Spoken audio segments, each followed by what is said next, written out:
తెలంగాణ రాజకీయ చదరంగంలో బీజేపీ పరిస్థితి ఏంటి?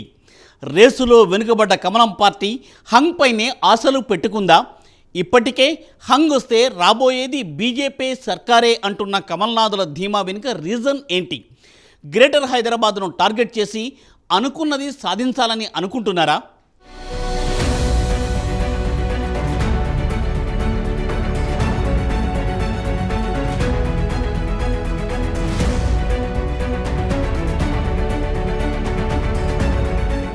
తెలంగాణ అసెంబ్లీ ఎన్నికలకు సంబంధించి నగారా మోగేసింది. తాజాగా కేంద్ర ఎన్నికల సంఘం మొత్తం 5 రాష్ట్రాల్లో జరగనున్న అసెంబ్లీ ఎన్నికలకు సంబంధించి కీలక ప్రకటన విడుదల చేసింది.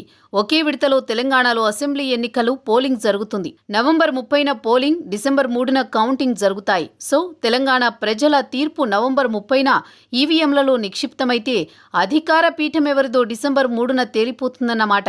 ఇంతకీ తెలంగాణలో రాజకీయ ముఖ చిత్రం ఇప్పుడు ఎలా ఉంది? బీఆర్ఎస్ కాంగ్రెస్ల మధ్య పోటీ ఉంటుందా? బీజేపీ సంగతి ఏంటి అన్నదే ఇప్పుడు అందరిలోనూ చర్చకు వస్తున్న అంశం. అయితే హంగు వస్తుందని, అధికారం తమదే అని బీజేపీ పెద్దలు ఇప్పటికే బాహాటంగా ప్రకటించారు. హంగు వస్తే బీజేపీకి అధికారం ఎలా దక్కుతుందన్నదే ఇప్పుడు $1 మిలియన్ ప్రశ్న.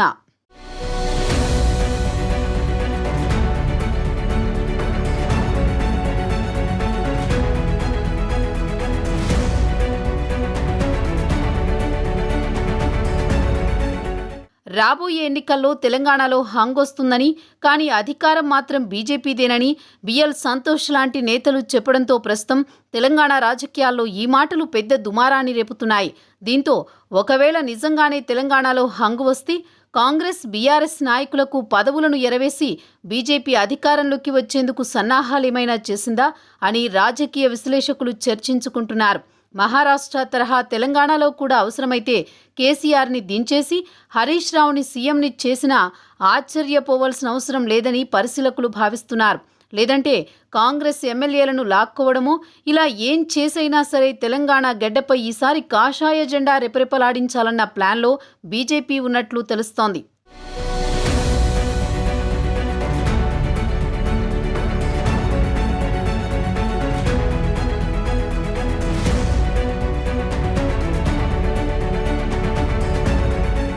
తెలంగాణ సెంటిమెంట్ ఈసారి అధికార పార్టీకి అడ్వాంటేజ్ అయ్యేలా కనిపించడం లేదు. కాంగ్రెస్ పార్టీ విషయానికొస్తే పేరుకే తెలంగాణలో ప్రతిపక్షం, కానీ ఆ పార్టీ నుంచి చాలా మంది ఎమ్మెల్యేలు అధికార బీఆర్ఎస్లోకి దూకేశారు. అంతర్గత కుమ్ములాటలే పార్టీకి పెను శాపం. పీసీసీ అధ్యక్షుడు రేవంత్ రెడ్డిని ఎంపీ కోమటిరెడ్డి వెంకటరెడ్డి సహా చాలా మంది సీనియర్లు ఇప్పటికీ ఒప్పుకోలేకపోతున్నారు. గెలిచే అవకాశమున్నా కాంగ్రెస్ పార్టీకి కాంగ్రెస్ నేతలే గండికొట్టే అవకాశాలున్నాయి. బీజేపీ గురించి మాట్లాడుకోవాల్సి వస్తే ఎంపీ బండి సంజయ్ నాయకత్వంలో బీజేపీ తెలంగాణలో బలపడిన మాట వాస్తవం, కానీ ఆ తర్వాత చప్పబడిపోయింది. మళ్లీ ఆ ఊపు బీజేపీకి రావడం అంత తేలిక కాదు. అయితే బీజేపీ గ్రేటర్ పరిధిలోని నియోజకవర్గాలను గట్టిగా టార్గెట్ చేయబోతున్నట్లు తెలుస్తోంది. గ్రేటర్ ఎన్నికల్లో ఢీ అంటే ఢీ అనేలా దాదాపు సగం సీట్ల వరకు గెలుచుకున్న బీజేపీ ఇప్పుడు కూడా గ్రేటర్ పైనే ఎక్కువగా దృష్టి పెట్టబోతున్నట్లు తెలుస్తోంది.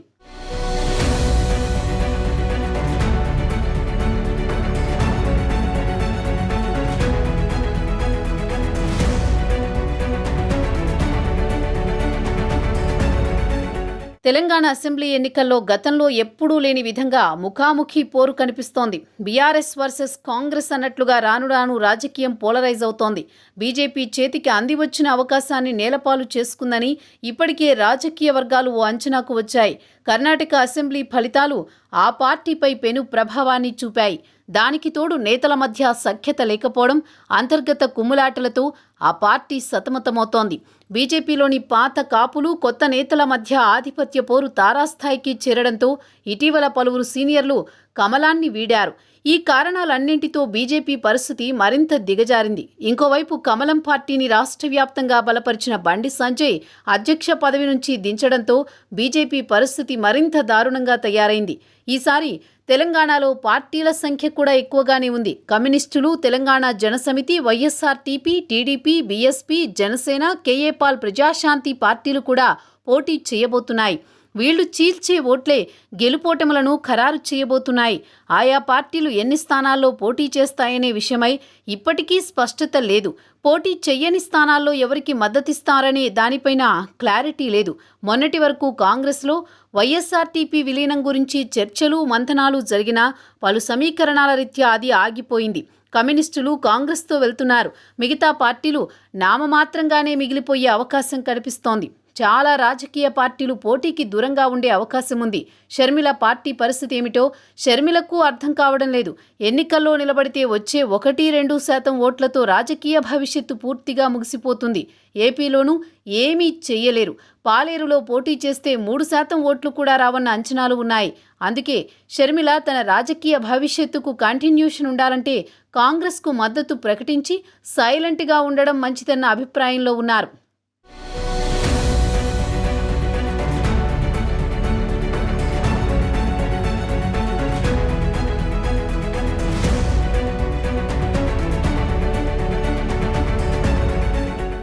ఎలాగైనా ఈసారి తెలంగాణ రాష్ట్రంలో అధికారాన్ని చేజిక్కించుకుని మూడోసారి పాలనా పగ్గాలు చేపట్టాలని బీఆర్ఎస్ భావిస్తోంది. దీంతో బీఆర్ఎస్ ఈసారి ఎన్నికలను అత్యంత ప్రతిష్టాత్మకంగా తీసుకుంది. ఇదిలా ఉంటే ఈసారి ఎన్నికలు కాంగ్రెస్ బీజేపీలకు చావో రేవో కావడంతో ఈ రెండు పార్టీలు అధికారం కోసం తీవ్ర ప్రయత్నాలు చేస్తున్నాయి. ఓటర్ల మనసు గెలుచుకునే ప్రయత్నాలు చేస్తున్నాయి. అయితే ఇప్పుడు తెలంగాణలో జరగబోతున్న ఎన్నికలలో ఎవరు గెలుస్తారు అన్న దానిపై రాష్ట్ర వ్యాప్తంగా ఏ ఒక్కరూ ఖచ్చితంగా చెప్పలేని పరిస్థితి నెలకొంది. పాలనా పగ్గాలు చేపట్టి 10 ఏళ్లుగా పాలన సాగిస్తున్న బీఆర్ఎస్ ప్రజల అంచనాలకు తగ్గట్టుగా పనిచేసిందా? ఈసారి బీఆర్ఎస్ పార్టీని ప్రజలు మళ్లీ గద్దెనెక్కిస్తారా అంటే ఎవరూ చెప్పలేని పరిస్థితి. బీఆర్ఎస్ పార్టీ హ్యాట్రిక్పై ఆశలు పెట్టుకున్నప్పటికీ ఈసారి బీఆర్ఎస్ మ్యాజిక్ ఫిగర్ దాటదు అన్న అభిప్రాయం చాలా మందిలో వ్యక్తమవుతోంది. ఇక తెలంగాణ రాష్ట్రంలో 2వ స్థానంలో ఉన్నామని చెప్పుకుంటున్న కాంగ్రెస్ పార్టీ అధికారాన్ని చేజిక్కించుకునే స్థానాలను సొంతం చేసుకుంటుందా అంటే అది కూడా ఖచ్చితంగా చెప్పలేని పరిస్థితి. ఇక మొన్నటి వరకు దూకుడుగా ముందుకు వెళ్లిన బీజేపీ ఇప్పుడు రాష్ట్రంలో 3వ స్థానానికి పడిపోయింది. ఈ సమయంలో బీజేపీ గ్రాఫ్ మళ్లీ పెరుగుతుందా? బీఆర్ఎస్ను బీజేపీ ధీటుగా ఎదుర్కొంటుందా? వచ్చే ఎన్నికల్లో బీజేపీ సత్తా చాటుతుందా అంటే అది కూడా ఎవరూ చెప్పలేని పరిస్థితి. బీజేపీ మళ్లీ పట్టు సాధించడం కష్టమే అన్న అభిప్రాయం వ్యక్తమవుతుంది. కానీ బీజేపీ ఆశ మాత్రం ఒకటే, అదే హంగ్ రావడం. హంగ్ వస్తే చాలు ప్రభుత్వాన్ని తామే ఏర్పాటు చేస్తామని బహిరంగంగా ప్రకటనలు చేస్తోంది.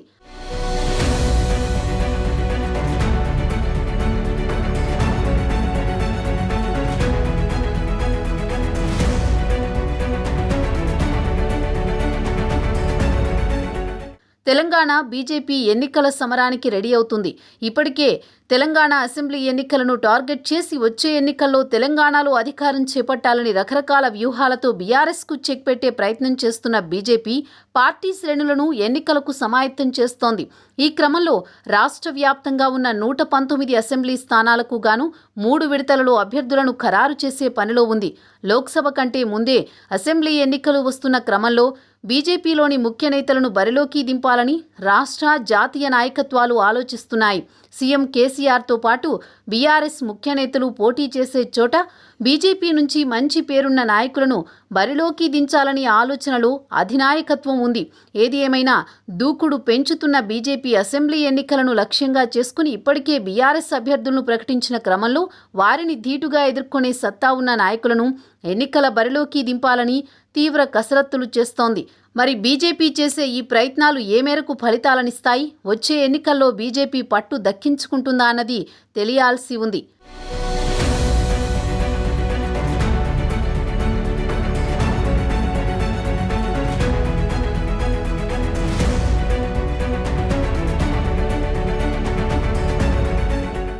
తెలంగాణలో ఎన్నికల నగారా మోగిన తర్వాత కూడా అయోమయంలో గందరగోళంలో ఉన్న పార్టీ ఏదైనా ఉందంటే అది బీజేపీ మాత్రమే.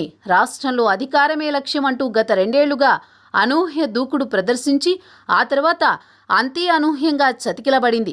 తెలంగాణలో బీజేపీది బలం కాదు వాపే అని తేలడానికి ఎన్నో రోజులు పట్టలేదని పరిశీలకులు విశ్లేషిస్తున్నారు. సైద్ధాంతిక నిబద్ధత, క్రమశిక్షణ తమ పార్టీ ప్రత్యేకతలుగా చెప్పుకునే బీజేపీ వాటికి తిలోదకాలిచ్చేసి తెలంగాణలో అధికారమే లక్ష్యమంటూ గెలుపు గుర్రమైతే చాలు లాగేయండి అంటూ అందుకోసం ఎక్కడా ఎన్నడూ లేని విధంగా చేరికల కమిటీని కూడా ఏర్పాటు చేసింది. సరే, తెలంగాణలో బీజేపీ గూటికి ఇతర పార్టీల నుంచి పెద్ద నాయకులు కూడా వచ్చి చేరారు. అధికార పార్టీతో విభేదించి ఆ పార్టీకి రాష్ట్రంలో బీజేపీ మాత్రమే ప్రత్యామ్నాయమని భావించి పార్టీలో చేరారు. అయితే బీజేపీలో తొలి నుంచి ఉన్నవారికి, కొత్తగా వచ్చి చేరిన వారికి మధ్య అంతరం మాత్రం రోజురోజుకు పెరిగిపోతూ వచ్చింది. అది రాష్ట్రంలో బీజేపీ బలంగా భావిస్తున్న పరిస్థితిని కేవలం వాపు మాత్రమేనని తేల్చేసింది. బండి సంజయ్ను పార్టీ రాష్ట్ర అధ్యక్ష బాధ్యతల నుంచి తప్పించిన క్షణం నుంచి తెలంగాణలో ఆ పార్టీ గ్రాఫ్ పడిపోవడం ప్రారంభమైందని పరిశీలకులు విశ్లేషిస్తున్నారు. బండి సంజయ్ స్థానంలో పార్టీ రాష్ట్ర అధ్యక్ష పగ్గాలందుకున్న కేంద్ర మంత్రి కిషన్ రెడ్డి ప్రమాణ స్వీకార కార్యక్రమంలోని బీజేపీ విభేదాలు భగ్గుమన్నాయి.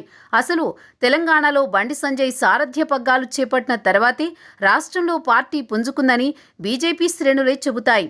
అయితే ఇతర పార్టీల నుంచి వచ్చి చేరిన నేతలకు బండి సంజయ్ పార్టీని నడిపే విధానంతో వచ్చిన పొరపొచ్చాల కారణంగానే ఆయనకు రాష్ట్ర అధ్యక్ష పదవి నుంచి తప్పించారన్న భావన పార్టీ శ్రేణుల్లో వ్యక్తమవుతోంది.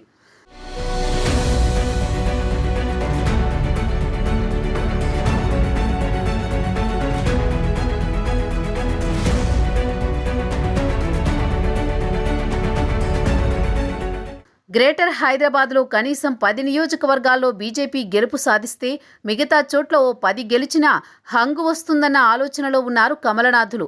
నవంబర్ 30వ తేదీన జరగబోయే ఎన్నికలపై కేంద్ర హోంశాఖ మంత్రి అమిత్ షా కీలకమైన ఆదేశాలిచ్చినట్లు సమాచారం. ఆదిలాబాద్ బహిరంగ సభలో పాల్గొనేందుకు అమిత్ షా ప్రత్యేకించి ఢిల్లీ నుంచి మంగళవారం వచ్చారు. బహిరంగ సభ తర్వాత సికింద్రాబాద్లోని ఇంపీరియల్ గార్డెన్స్లో బీజేపీలోని ముఖ్య నేతలు, ఇన్ఛార్జీలతో సమావేశమయ్యారు. ఈ సందర్భంగా మాట్లాడుతూ ఎట్టి పరిస్థితుల్లోనూ గ్రేటర్ హైదరాబాద్ మున్సిపల్ కార్పొరేషన్ పరిధిలో మెజారిటీ నియోజకవర్గాలు గెలవాల్సిందే అని స్పష్టంగా చెప్పారట. గ్రేటర్ పరిధిలో 24 అసెంబ్లీ నియోజకవర్గాలున్నాయి. వీటిల్లో మెజారిటీ నియోజకవర్గాల్లో గెలిచిన పార్టీ అధికారంలోకి రావడం ఖాయమని అమిత్ షా నమ్ముతున్నారు. గతంలో జరిగిన ఎన్నికల సరళిని గమనించినా అమిత్ షా చెప్పిన దాంట్లో లాజిక్ ఉందని అనిపిస్తుంది. కాబట్టి గ్రేటర్లో గెలుపుపై గట్టి పట్టుతో పనిచేయాలని కిషన్ రెడ్డి, ప్రకాష్ జవదేకర్తో పాటు సీనియర్ నేతలకు స్పష్టంగా చెప్పారట. మరి గతంలో కార్పొరేషన్ ఎన్నికల తరహాలో బలాన్ని గనుక సొంతం చేసుకుంటే బీజేపీకి గ్రేటర్లో 10 సీట్లు గెలవడం పెద్ద కష్టం కాదన్నమాట పరిశీలకుల నోట వినిపిస్తోంది. బండి సంజయ్ను స్టార్ క్యాంపెయినర్గా బరిలోకి దించితే అనుకున్న లక్ష్యం నెరవేరుతుందని కమలనాథులు భావిస్తున్నట్లు సమాచారం.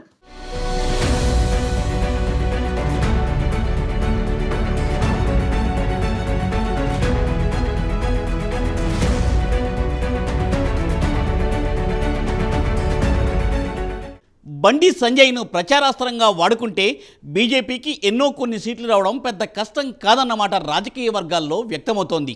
ఒకవేళ కమలనాథులు కలలుగంటున్నట్లు హంగ్ వస్తే తెలంగాణలో పరిస్థితి ఏంటి? ఏక్నాథ్ షిండే తరహాలో బీఆర్ఎస్ను చీల్చేస్తారా, లేదంటే టీ కాంగ్రెస్కు ఫిట్టింగ్ పెడతారా? రాజకీయ పరమపద సోపాన పట్టంలో నిచ్చెన ఎక్కేది ఎవరు, దెబ్బ పడేది ఎవరికి అన్నది కాలమే తేల్చాలి.